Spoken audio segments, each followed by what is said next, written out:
Bonjour, c'est Zeynab Guarino, coach holistique, et voici mon index ABC. Je suis thérapeute et plus globalement porteuse d'espaces de guérison. J'apporte un espace où les personnes peuvent se libérer, lâcher prise et pouvoir guérir, lâcher leur vieille peau et renaître comme un phénix. Et j'œuvre de manière holistique sur les 4 corps, le corps physique, le corps émotionnel, mental et spirituel. Toutes les personnes pourraient accessoirement faire appel à moi, mais en général, ce sont des hommes et des femmes qui veulent briser les cycles d'abus dans leur famille, généralement des personnes qui sont le mouton noir de la famille, qui ont grandi dans des familles dysfonctionnelles, avec des parents immatures émotionnellement, des parents indisponibles, des parents même pervers narcissiques. Ça, c'est 90% de ma clientèle. Plus généralement, des personnes qui veulent mettre des limites, apprendre à mettre des limites, couper l'emprise quelle qu'elle soit et arrêter le people pleasing.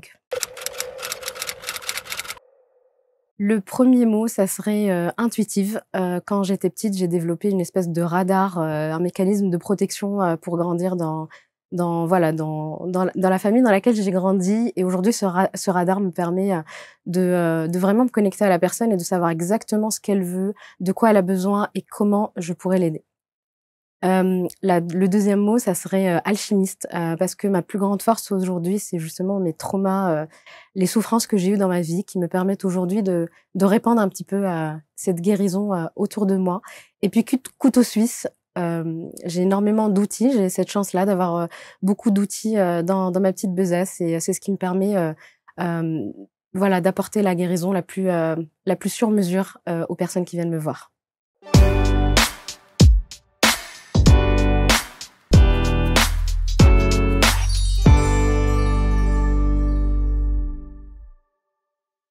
Nouvel index ABC, merci d'être avec nous. Elle s'appelle Zeynab Guarino et je suis très très content de l'accueillir sur le plateau parce que vous allez peut-être être très surpris. Je trouve qu'il y a un décalage. Zeynab, bonjour. Bonjour. Il y a un décalage. Tout à fait. Il y a un décalage entre ce que vous dégagez aujourd'hui et ce que vous étiez il y a encore quelques années. Complètement. Vous êtes d'accord avec ça? Absolument. Et d'ailleurs, quand on regarde votre fiche, sur le petit visuel, il y a marqué, dans votre phrase d'accroche, le mouton noir de la famille. Mmh. Vous étiez? Complètement. Et je pense que au travers de ma pratique, là, ça fait à peu près 8 ans que je suis dans le bien-être et que j'accompagne les gens. Je pense que dans chaque famille, il y a un mouton noir.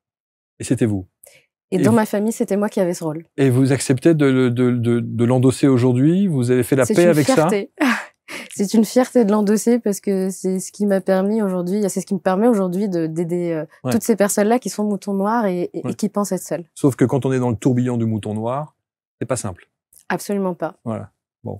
On va voir un petit peu, on va voir votre parcours de vie, parce que c'est ça, évidemment, le principe de l'index. On va voir l'accompagnement que vous préconisez aujourd'hui et comment vous en êtes arrivé à l'expertise que vous avez, évidemment. Mais, est-ce que vous avez des facilités à parler, justement, de ce petit mouton noir que vous étiez, face à peut-être votre famille qui va regarder l'émission? Alors j'ai beaucoup hésité, et si j'avais eu cette question il y a peut-être 2 ans, j'aurais dit absolument pas. J'en aurais été sincèrement incapable. C'est vrai? Donc vous avez cheminé. Et j'ai énormément cheminé parce que c'est ce cheminement justement qui me permet d'accompagner les gens. Et aujourd'hui, non, je n'ai pas peur, et au contraire, c'est un merveilleux cadeau qui a été très difficile, mais sincèrement, c'était la plus belle chose qui ait pu m'arriver. Ça, c'est toujours difficile à entendre, ça. Mais c'est le cas. Franchement, je le pense sincèrement. Bon. Aujourd'hui, vous êtes coach holistique, qui est un titre assez générique. Très générique. Hein, et donc, ça veut dire que, et on l'a entendu peut-être pour ceux qui étaient là dans la première partie, vous avez cette boîte à outils. Et donc, ça veut dire que vous adaptez votre accompagnement avec les outils que vous avez en fonction de la personnalité qui vient vous voir. Tout à fait. C'est ça le résumé? Exactement. Il y a des personnes qui vont avoir besoin d'un accompagnement plus émotionnel. Il va y avoir des personnes, notamment les hommes en général, qui auraient besoin plus de mon côté experte en système nerveux, trauma, où je vais justement leur expliquer le comment du pourquoi ils développent certains mécanismes que j'appelle des mécanismes de survie, parce qu'au final, tout enfant qui grandit dans une famille dysfonctionnelle développe des mécanismes de protection. Donc en fait, je vais m'adapter à la personne. Complètement. J'ai retenu une phrase dans votre fiche de production. Il y a une phrase qui m'a marqué. Parce que quand on entend, je suis très sensible au timbre de voix. Vous avez un timbre de voix qui correspond à une assurance. vous avez l'assurance de vos propos et vous avez l'assurance de votre façon de... Et vous dites, j'ai très peu d'estime de moi. Et vous dites, je suis une âme torturée que personne ne comprend ou ne comprenait. Au passé. Au passé, ne comprenait. Et alors là, quand on vous voit là, avec l'assurance que vous avez, avec le phrasé que vous savez, on se dit, waouh, mais c'est pas la même personne. Je vous parlais tout à l'heure de mécanismes de protection et un de mes mécanismes qui m'a permis de survivre un petit peu, c'était justement cette fausse assurance de dire je suis très sûre de moi, donc il y a personne qui m'approche parce que je mords. Mais aujourd'hui, mais c'est rigolo de parler de timbre de voix parce que j'étais sophrologue et je détestais ma voix, mais vraiment j'arrivais pas à m'écouter. Je crois que c'est il y a genre 1 an où j'accepte d'écouter ma voix, quoi. Alors un petit mot sur parce qu'on a bien compris, hein, on l'entend aussi dans votre timbre de voix, je le disais, la bienveillance, la franchise, l'intuition, la joie, tout ça évidemment fait partie de la personnalité de Zeinab, et vous avez autour de cette vidéo l'ensemble des liens qui vous permettront de rentrer en contact avec vous. Qui sont ces gens qui font appel à vous? En général, ce sont des gens qui viennent me dire j'ai tout essayé, je suis au bout et je sais plus quoi faire. Et quand ces personnes-là arrivent, quand je les sens vraiment désespérées, j'ai une phrase que je répète très souvent. Je dis à la personne, t'inquiète pas, si tu n'as pas confiance en ta guérison, moi je porte le flambeau de la guérison. Et à un certain moment durant le parcours, je sens que la personne, elle est apte à y croire elle-même et je lui rends le flambeau. Et c'est pour ça que je parlais de porteuse d'espace de guérison, parce que c'est vraiment ça que je fais. Vous savez que le mot guérison, on va tout de suite l'estampiller avec un côté médical. Complètement. Donc maladie égale médical, oui, égale machin, etc. Alors qu'encore une fois, on ne se substitue pas à un avis médical. Hein. Ah non, mais même j'ai envie de dire, moi je travaille en étroite collaboration avec les médecins, les psychologues, les psychiatres. Au contraire, notre travail est très complémentaire. Et c'est vrai que j'ai l'habitude de parler de guérison parce que j'ai eu beaucoup j'étais formée aux États-Unis, j'ai vécu aux États-Unis et là-bas tout le monde parle de healing et c'est ok. C'est pour ça que j'ai l'habitude de parler, mais pas du tout médical, bien entendu. Alors la particularité de Zeinab aussi, c'est que vous vivez au Portugal. Pour l'instant, à l'heure où on enregistre en tout cas cette émission. Peut-être que dans un an, peut-être que dans un an, non. Mais enfin, et que vous pouvez en consulte à distance, bien entendu. Absolument. Et en visio, évidemment. Ça vous pose pas de problème, ça, le fait d'être à distance comme ça? Moi, ça ne me pose absolument pas de problème et ça change absolument rien en accompagnement. Quels que soient les outils que vous utilisez? Il y a absolument aucun problème. La seule chose, c'est que je ne peux pas toucher mes clients. Je ne peux pas les prendre dans mes bras quand ils s'écroulent. Mais de l'expérience que j'ai, des retours que j'ai, ça change absolument rien pour la personne. Au contraire, elle est chez elle et ça lui permet justement d'être relaxée, d'aller plus d'être en sécurité et lâcher prise plus facilement. Il y a une autre spécificité chez vous, c'est les traumas. Oui. Vous mettez un accent privilégié sur cet angle-là spécifique de votre accompagnement. Quel genre de trauma? Alors, il y a différents types de traumas. Moi, j'ai en parallèle aussi des formations aux États-Unis, en France, en psychotraumatologie. Tout genre de trauma. Je travaille énormément avec les traumas d'enfance. Donc, je parlais de personnes qui ont grandi dans des familles dysfonctionnelles.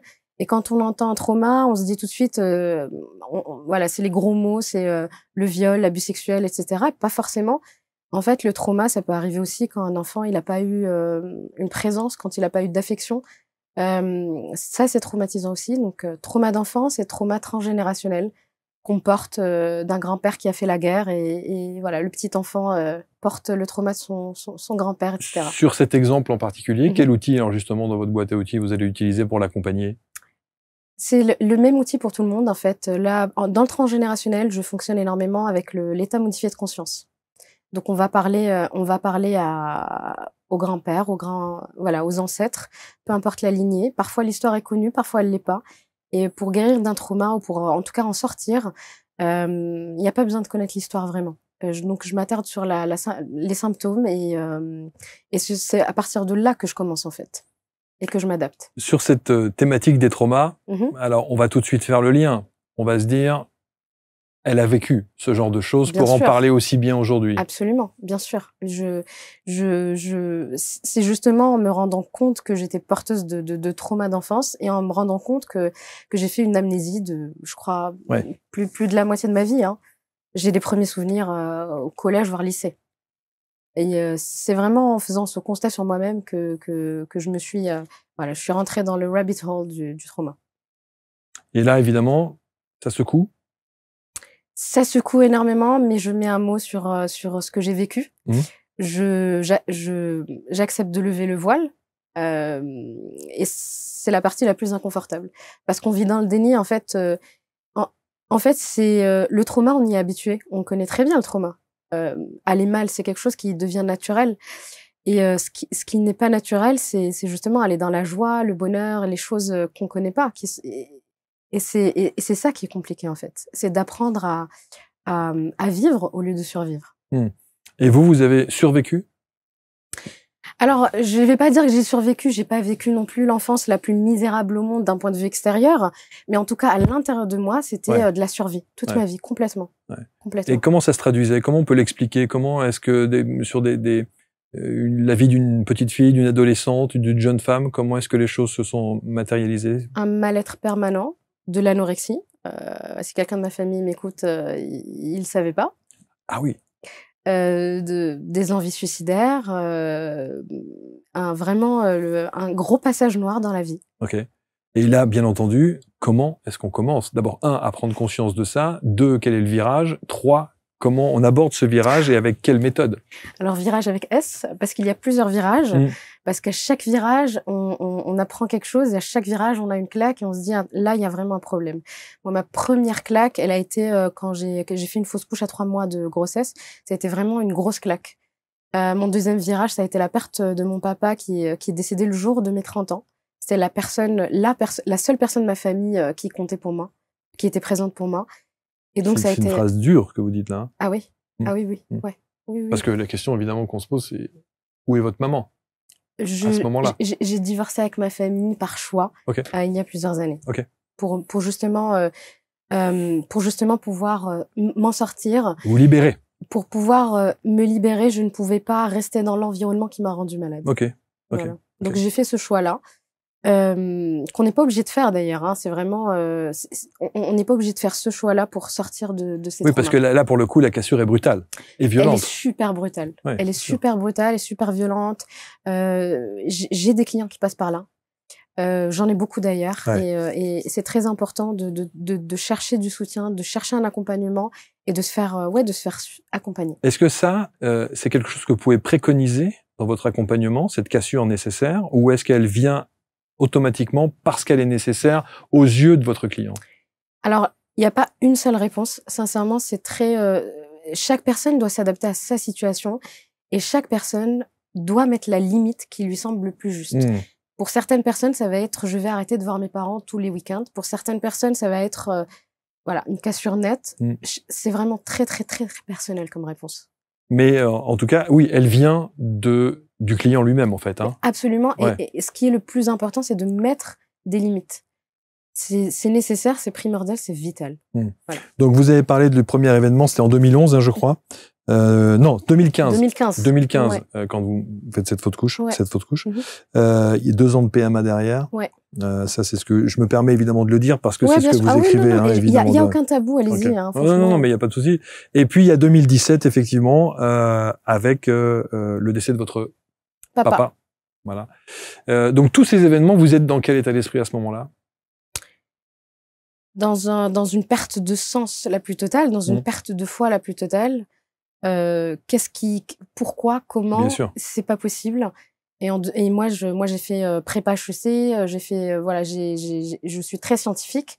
Et en 2015, quand j'ai fait la fausse couche, c'était la rencontre avec une kinésiologue qui m'a parlé de l'âme de mon bébé. Là, je me suis dit, ah bon, il y a une âme, comment ça? C'est quoi ce truc? J'ai commencé à lire des livres et je me suis, je suis tombée dans la spiritualité. Je me suis dit mais c'est ça en fait, c'est ça que je cherchais.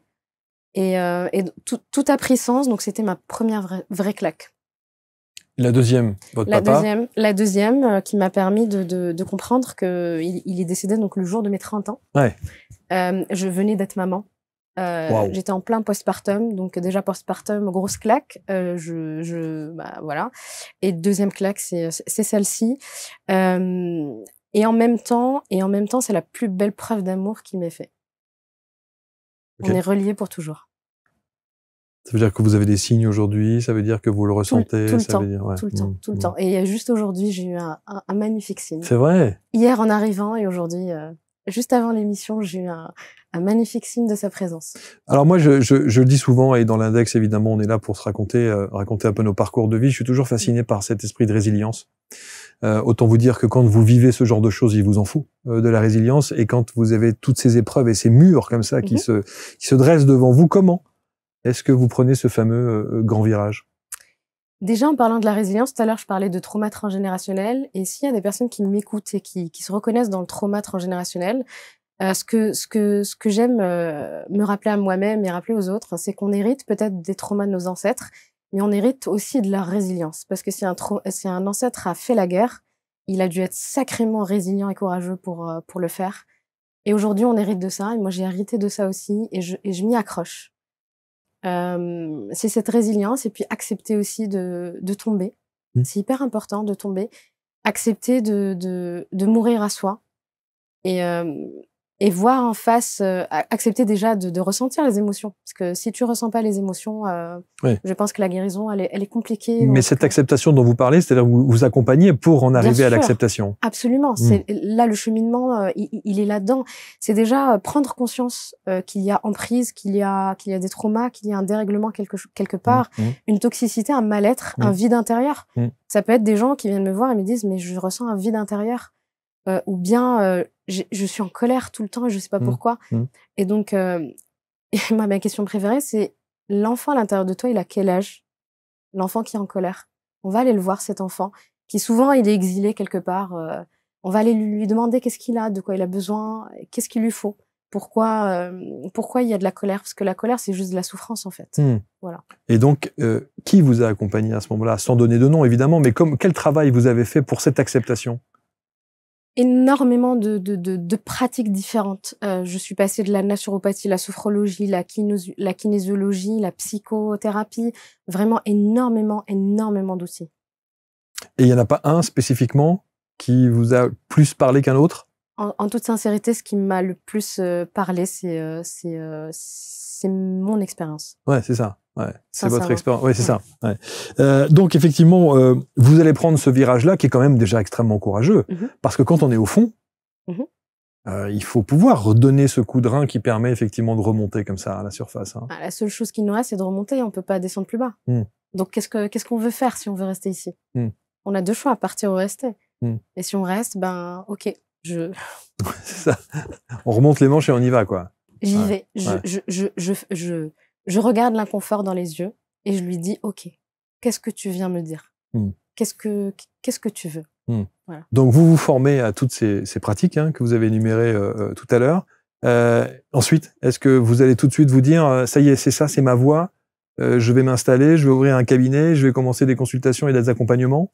Alors moi, je travaillais avant dans le courtage, dans l'assurance, donc rien à voir. Rien à voir. J'ai fait un master en finance aux États-Unis. Voilà, rien à voir. Je sais même pas comment c'est passé, comment c'était possible, mais c'est fait. Voilà. C'est fou ça. Mon corps lâche en 2011. Mon corps lâche. J'avais plein de symptômes avant, j'écoutais pas. Et en 2011, je découvre une naturopathe. Je suis partie voir une naturopathe par pur hasard. Et là, je la vois, je sors de la séance et je me dis, oh, je vais être naturopathe. Voilà. J'attends 3 ans avant de me lancer. Mais voilà, c'est parti. Je deviens naturopathe. Ensuite, je trouvais que la naturopathie, c'était très axé quand même sur le corps, même si très holistique. Je me suis dit, allez, sophrologie. Et ensuite, allez, énergétique. Et en fait, j'ai tout fait. Je me forme non-stop depuis 2014, en fait. Incroyable. Non-stop. Et vous suivez toutes les formations en permanence qui viennent, encore une fois, agrémenter, alimenter votre expertise. Et ça vient apporter de l'expertise, c'est un outillage, mais ça n'apportera jamais mon essence qui est juste là, bien en sûr, fait. Bien sûr. Mais j'adore ça. Je suis hyper curieuse et je trouve aussi que c'est nécessaire en tant que thérapeute de se former, d'être accompagné soi-même, de se remettre en question tout le temps. Et sinon, l'accompagnement, il est pas juste. Vous savez que vous parlez de coach holistique. Ouais. Il y a une dimension spirituelle qui est importante. Complètement, bien sûr. Ça veut dire que votre spiritualité, elle va plus loin que le côté matériel que l'on peut avoir ou l'intuition. Est-ce que vous ressentez des choses plus? Je ressens les choses plus et parfois quand on fait quand il est nécessaire d'emmener les clients dans des états modifiés de conscience, il nous arrive d'aller parler à l'âme, d'aller parler à l'ancêtre, ou ce genre de choses. D'aller dans les vies antérieures, ça peut arriver aussi si la personne est super connectée. En fait, je m'adapte réellement à la personne. Il y a des personnes qui croient en rien, et là, c'est du pur scientifique. Là, je parle vraiment de système nerveux, de neurones, etc. Et il y a des personnes, et on part dans les vies antérieures, ça dépend vraiment. Ouais, c'est ça. C'est ça qui est extraordinaire. C'est que vous pouvez avoir des gens qui viennent vous voir et qui ne croient en rien. Absolument. Comme ils peuvent arriver, croire en tout. Et moi, mon travail, c'est d'être un thérapeute neutre et donc d'adapter ma posture, qu'elle soit la plus neutre possible, et de m'adapter surtout à la personne. Il est là, mon radar hypersonique, c'est ça?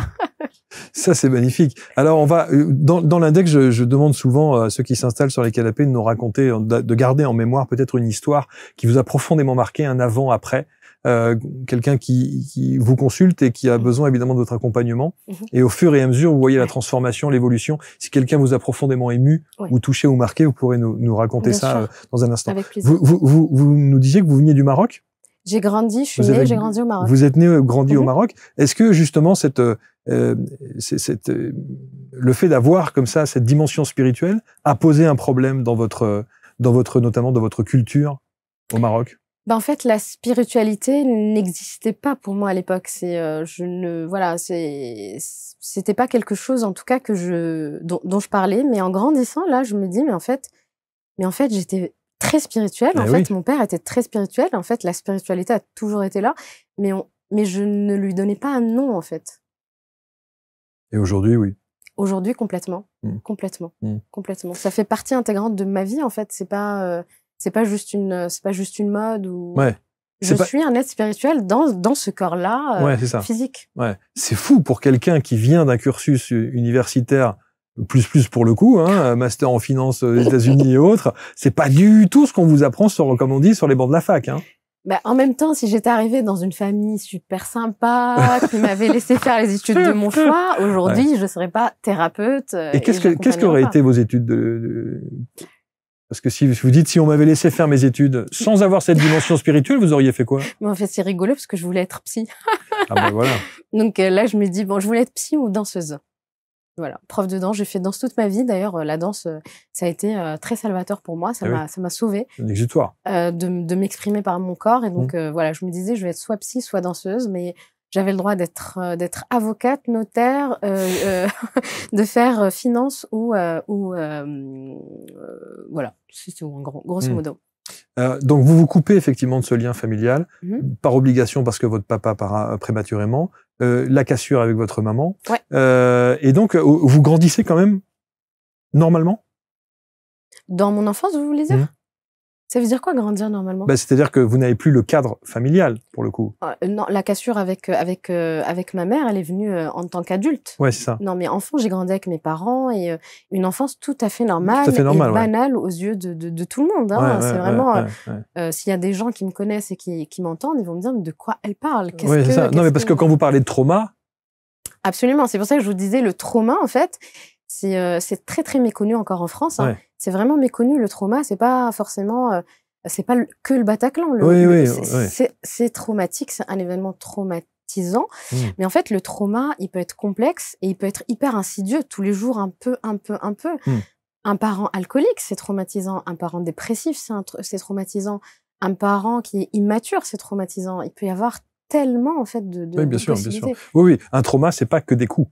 Et c'est pas que l'événement, en fait. Ce qui est important de savoir, c'est que on peut vivre le même événement. Pour moi, ça va être traumatisant et pas pour vous. Oui, bien sûr. Ou le contraire. C'est notre capacité à gérer un événement, une famille, un contexte, un environnement, etc.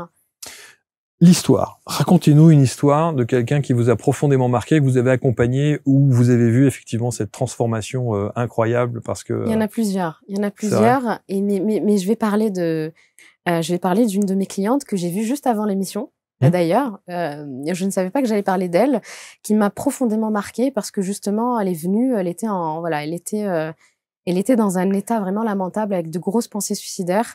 Et aujourd'hui, même sa psy lui a dit qu'elle arrêtait avec elle l'accompagnement tellement elle va beaucoup mieux. Elle a commencé un job. Elle est magnifique. Elle a des projets pour avoir des enfants, de construire sa maison. Enfin, Et comment s'est traduit votre accompagnement pour le coup alors? Alors C'est déjà, de l'échange, c'est évidemment des discussions longues, j'imagine, et profondes. déjà beaucoup d'écoute. Mmh. Quelque chose qui est très important, c'est de croire la personne et de croire ses ressentis. OK. Et de dire: «OK, je crois ce que tu me dis, je fais confiance à ce que tu me dis, à tes ressentis». Déjà, quand la personne se sent comprise et se sent entendue, écoutée, déjà, il y a un énorme travail qui est fait. Même si elle se raconte des histoires, en tout cas qu'elle perçoit des choses qui ne sont pas, en fait... Son ressenti compte. Quelle histoire? Un enfant qui a vécu quelque chose, il a ressenti quelque chose. Si tu as ressenti de la souffrance, peut-être ton parent ne voulait pas te faire souffrir, mais en tout cas, tu l'as ressenti. Et parce que quand on est petit, on n'a pas on n'a pas le cortex. On se dit pas: «Oui, mais papa, il avait un travail». On se dit juste: «Papa n'était pas là pour moi et moi, je me sens abandonnée par mon papa». Voilà. Donc déjà bâtir ensuite cette alliance thérapeutique de confiance, entre nous, c'est très important parce que la personne, j'ai besoin qu'elle aille dans son intimité la plus profonde, qu'elle se mette vraiment à nu. Parce qu'il y a vraiment il y a besoin de se mettre à nu pour se regarder et se dire: «OK, toi, je te vois, mais aujourd'hui, c'est fini. Je fais le deuil. Je fais le deuil de la famille parfaite que je pensais avoir, que j'ai pas eu, le deuil de la personne que je pensais être, et cetera, et de commencer un travail de deuil». Est-ce que ça fait partie votre processus fait partie des thérapies brèves? Oui, c'est de la thérapie brève parce que mon objectif, c'est pas de rester 10 ans avec la personne, c'est pas du tout mon objectif. Nous, on se voit sur 5 séances de 2 heures et parfois un peu plus. Et je dis pas que la personne, en 6 mois, elle est complètement sortie de son trauma, mais elle a des bases en tout cas, pour continuer à travailler sur elle si elle le souhaite. Oui, c'est ce que j'allais dire aussi, c'est qu'il n'y a pas il y a pas que la séance, il y a l'après aussi, il y a le travail que vous préconisez. Il y a surtout. Ouais, surtout. Surtout. La séance, en fait, elle est là pour dire à la personne: «Regarde en face, lève vraiment le voile, regarde, voilà, ça c'est rouge en face de moi, donc c'est rouge avec 3 mèches. Maintenant, qu'est-ce que j'en fais?» Et voilà, on va partir de là. Est-ce que c'est OK? OK. Comment tu te sens? Ben là, je me sens triste. OK, ben on tapote. Donc des fois, ça va être l'EFT. Elle est où ta tristesse? Dans mon ventre. OK, on se connecte à ton ventre. Qu'est-ce qui vient? Un enfant. Il a quel âge? On va parler à l'enfant intérieur, etc., etc. Qu'est-ce qui vient? Ben mon arrière-grand-mère, etc., etc. Voilà. Et lorsqu'il s'agit de travailler sur du transgénérationnel, vous utilisez des supports comme l'hypnose, l'hypnose régressive ou des choses comme ça? Oui. Après, je vais pas emmener la personne en état modifié de conscience avec de l'hypnose. Très souvent, la personne, je lui demande juste de fermer les yeux, de faire confiance d'abord à son ressenti physique. Je parle énormément avec le corps. Et on va de là, en fait. Et ça suffit parfois pour aller en état modifié de conscience. Quels sont les sujets récurrents qui viennent? C'est souvent des traumas familiaux, la plupart du temps? Ouais. Le sujet du mouton noir est vraiment très récurrent. Et souvent, les personnes, elles pensent vraiment qu'elles sont seules et qu'elles sont folles. Et elles viennent me dire, elles me disent: mais Zénab, je suis pas folle, rassure-moi, ça va. Très souvent. Voilà. Est-ce que vous avez le sentiment, et j'ai rarement posé cette question d'ailleurs, que l'après-Covid a accentué justement ce ressenti de mal-être, voilà, de trauma? Complètement. Parfois.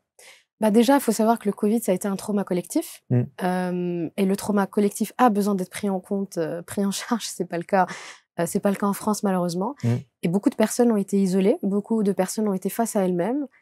Et le fait d'être face à soi-même, en fait, on peut plus se mentir. Parce qu'il y a plus voilà, l'évitement de: «Ah, je vais voir un copain parce que ce soir, j'ai peur de rester moi-même». Donc, les gens sont rentrés en introspection un petit peu et se sont rendus compte, en fait, de toute la toxicité qu'il y a autour, et de se dire: «Attends, ça, c'est pas normal. Pourquoi? Mais ce job, je l'aime pas. Mais qu'est-ce qui se passe?» Donc, en fait, cet après-Covid, pour moi, est un vrai espace de guérison.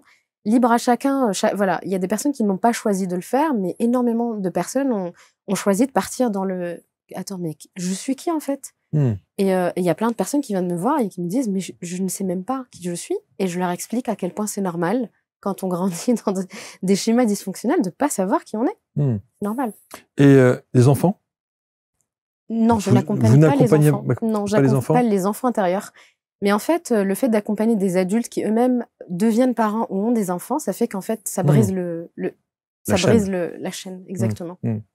Alors, c'est vrai qu'on a le sentiment aujourd'hui, est-ce que vous êtes, on a presque envie de vous poser cette question, est-ce que vous êtes en paix avec vous-même? Ou est-ce que vous êtes encore en cheminement? On l'est toujours. Je crois qu'on l'est toujours. Et ma question, elle allait être, peut-on vraiment être à 100% en paix? Et qu'est-ce que ça veut dire être en paix? Et je pense qu'à chaque fois, en fait, c'est comme l'oignon. À chaque fois que on est en paix avec ça, il y a autre chose qui vient et on rentre en profondeur avec nous-mêmes. Mais en tout cas, je suis en paix avec qui je suis, avec mon rôle dans cette famille, avec mon rôle sur Terre, avec mon incarnation en général. Et je suis surtout en paix avec mon authenticité que j'ai mis au placard pendant plus de 30 ans juste pour plaire et pour être aimé. Oui, et c'est ce que vous dites, hein, vous le dites évidemment, c'est le fait d'être une vie en fonction de l'autre, en fonction de ce que l'autre pensait même de moi. Complètement. Donc s'effacer. Ne plus être soi. Ouais. Ne plus être soi et en fait pour m'attacher en fait un enfant il a deux besoins, il a le besoin de l'attachement et le besoin de l'authenticité. Et l'attachement c'est vraiment un besoin de survie, il a besoin d'être attaché à sa figure d'attachement, donc maternel, paternel, etc.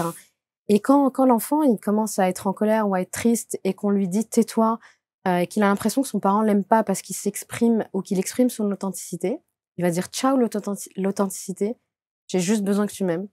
Et donc en fait l'authenticité on la met en fait sous un tapis et après on rajoute plein de tapis et après on se dit en fait je suis qui, comment je m'appelle, voilà. Et le but c'est d'aller voir un petit peu sous les tapis les vieux démons et d'oser aller les chercher déjà. Il faut oser. Il faut oser, oui, bien sûr, bien sûr, bien sûr. Est-ce que la plupart des gens qui viennent vous voir savent pourquoi ils viennent vous voir? Ils savent qu'ils en ont marre, voilà, et ils savent qu'ils veulent arrêter la souffrance qui est à l'intérieur d'eux. Ça, c'est sûr. Après, comment, pourquoi? Pas souvent. Et donc, c'est là que commence le travail. C'est là que commence le travail. Une personne va peut-être venir me voir, me dire, j'ai eu un avortement et j'arrive pas à m'en sortir. Et moi, pendant 2 heures, je vais absolument pas parler de l'avortement et je vais parler de l'emprise qu'a, par exemple, son conjoint ou autre.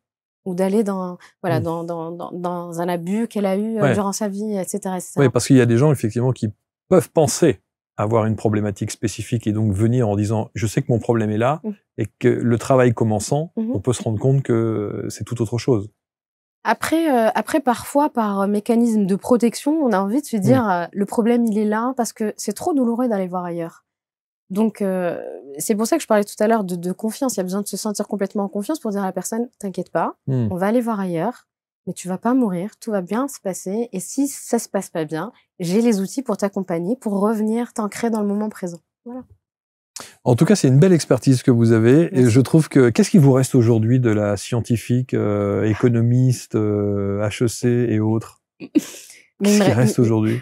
Il me reste, j'ai envie de dire un peu tout, hein. Je suis un peu tout ça. Oui, mais enfin bon, on a presque le sentiment que c'est une ancienne vie, quoi. Enfin, je veux dire, c'est une ancienne vie. C'est une première partie de vie qui n'a évidemment rien à voir. Si vous êtes une bonne gestionnaire aujourd'hui, j'imagine, parce que vous... on va dire, j'arrive à faire plusieurs choses à la fois. Oui, c'est ça, oui, c'est ça. On va dire, j'arrive à, voilà, de ma prépa, j'arrive à faire plusieurs choses à la fois. Ouais. Et j'arrive à aller au bout des choses, faire plusieurs formations. J'arrive à tenir un discours sans problème, tout en étant concentrée sur autre chose. Voilà, j'ai cette capacité de m'adapter aussi. Franchement, l'adaptation, c'est pour ça que vous êtes une sorte de globe-trotteuse en même temps. Hein. Je le suis. Entre le Maroc, la France, le Portugal, les États-Unis. Quand je vivais aux États-Unis, on me posait souvent la question tu viens d'où? Et vu que les Américains ne savent pas trop où se situe le Maroc, d'ailleurs quand je leur dis africaine, ils s'étonnaient que j'étais blanche, mais du coup je disais je suis citoyenne du monde, mais mon âme a choisi des racines africaines. C'est joliment dit. Visio. Il y a des formations aussi? Non, je ne forme pas encore, mais un jour, là pour l'instant, c'est juste des accompagnements en coaching, voilà, en visio. Zeinab Garino, vous avez l'intégralité des liens autour de cette vidéo pour prendre contact avec Zeinab. Il n'y a pas de décalage horaire, donc tout va bien. Il y a une heure, mais bon, tout est l'informatique est bien fait, ça s'adapte. J'ai des clients qui viennent d'Argentine, de Tahiti, donc ça s'adapte, pas de souci. Très bien. Est-ce que vous avez le sentiment, ce sera ma dernière question, Zeinab, mais vous avez le sentiment qu'en France, on a petit problème psychologique plus que dans d'autres pays, puisque vous avez l'habitude de travailler avec d'autres nations? C'est plus compliqué de travailler qu'un Français? Oui. C'est vrai? C'est pas que c'est plus compliqué. Il y a beaucoup de déni en France. Il y a beaucoup de déni. C'est quand même très tabou. Et il y a quelque chose que j'appelle le spiritual bypassing. C'est que on a tendance à aller vers des choses qui nous plaisent comme l'énergétique, etc. Et j'y crois complètement et je l'applique moi-même. Mais en fait, il y a besoin de savoir jusqu'où ces techniques-là ne sont pas juste une sorte d'évitement pour voir et ressentir ce qu'on a et ce qu'on a à l'intérieur et la souffrance à l'intérieur. Donc il y a beaucoup de spiritual bypassing en France, je trouve, de mon expérience. Ah oui, clairement. donc ça, oui, ça veut dire qu'on va pas suffisamment en profondeur pour aller chercher. En tout cas, on saupoudre le truc et puis on se dit voilà, on va mettre un peu d'énergétique là-dessus puis terminer quoi. Exactement. Et le développement personnel, c'est génial, c'est magnifique, mais il peut avoir ses limites quand on a besoin d'aller en profondeur. Ouais. Faut pas que ça soit, en fait, faut que ça soit un outil pour nous développer personnellement. Faut pas que ça soit un outil pour nous détourner Ouais, de la réalité. Du problème de fond. Exactement. La pomme pourrie, quand elle est pourrie, bah, elle est pourrie. Ouais, c'est voilà. ça. Ouais, c'est ça. Appelons un chat un chat. Exactement. Merci infiniment, Zénab. Merci de votre franchise, plaisir. merci de votre sourire et merci évidemment de l'expertise que vous apportez. Contactez Zénab avec l'ensemble des liens, comme je vous le disais, autour de cette vidéo. Vous commentez et vous partagez, bien entendu. Allez, au revoir.